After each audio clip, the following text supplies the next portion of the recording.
Hi, I'm Craig Lounsbrough. I want to welcome you to Life Talk. Thanks for joining us today.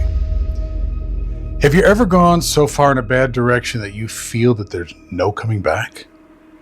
Is there a point where we've screwed up things so badly that there just can't be a new beginning? Is the carnage that's a result of our bad decisions, or our poor relationship choices, or our career failures, or our financial mismanagement, does the carnage of all of that stuff reach a point that a new beginning can never and will never find a place to begin? Because once we give up on the idea of a new beginning, at that point, we've allowed our mistakes and our failures to define us. They become who we are and who we will always be.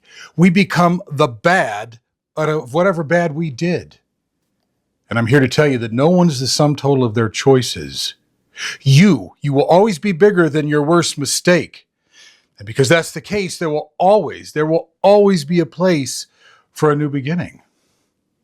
Think about this. A new start is not about a new day. Rather, it's about a new attitude. And that can happen any day. So what's your attitude? People get tired of hearing about the idea of attitude, but your attitude shapes your reality. The Bible has a really great verse in Proverbs that says, "As a man thinks in his heart, so is he." Think about that. What you think about yourself is what you become. That is the power of attitude. And so a new start is not about a new day. Rather, it's about a new attitude. And that can happen any day. So here's how to change your attitude. Here's what you need to think about.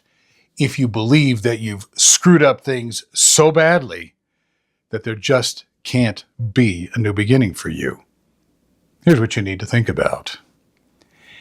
It's not about the ashes, for they tell a tale of what was. It's about having a vision sufficient to understand that the tale that lies among the ashes stands ready to build the dream that will rise above the ashes. The ashes in your life are the things that new beginnings arise from. Ashes are the ingredients of your new beginning. They're not just what's left over of whatever it is that you burnt up. The ashes in your life are the essential materials of great beginnings. They're the fertilizer that nourishes great dreams. That needs to be your attitude. Let's look at it another way. I want you to think about this. To evaluate the probability of a new beginning as held against the overwhelming number of our mistakes, or the suffocating gravity of our pain, or the immensity of our losses, is to forget that the most spectacular new beginnings are forged from the raw materials embedded in these very things. Therefore, the greater the things that would destroy us, the greater the new beginning that stands in front of us. Think about that. The most spectacular new beginnings are forged from the raw materials embedded in our mistakes, in the suffocating gravity of our pain, and in the immensity of our losses.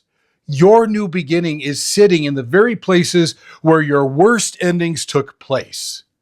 And more than that, the worse the ending, the greater the beginning. Your new start is only as far away as your fear has parked it.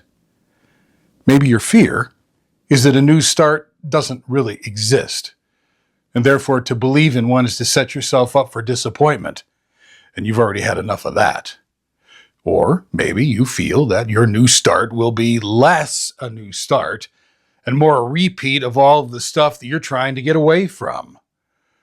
Or maybe you feel that your new start will be too big to handle. And so you're doomed to screw it up. Or maybe you feel that you're not deserving of a new start. And therefore embracing it fills you with a sense of guilt or shame. Whatever the case, your new start is only as far away as your fear has parked it. Think about this. A new day is not life inviting us to repeat the same failures that we experienced yesterday.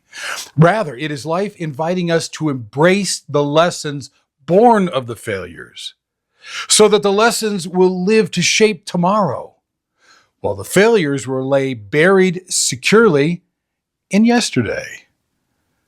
That's the richness that's laying in the middle of every failure.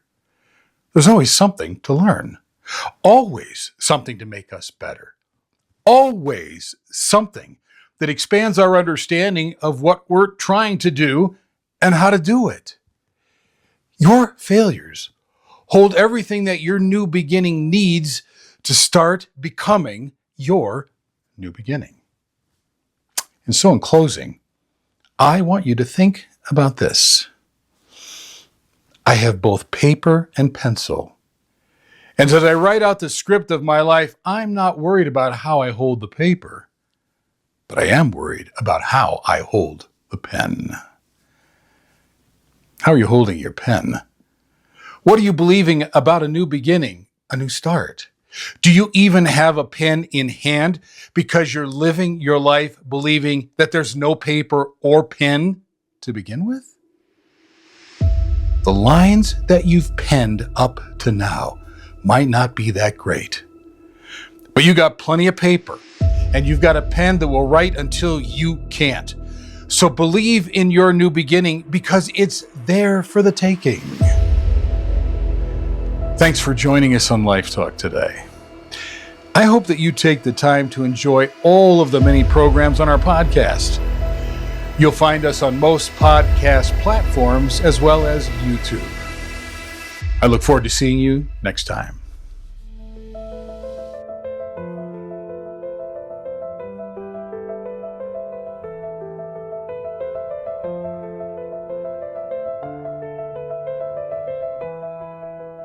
Our self-esteem is not diminished by the power of the people around us.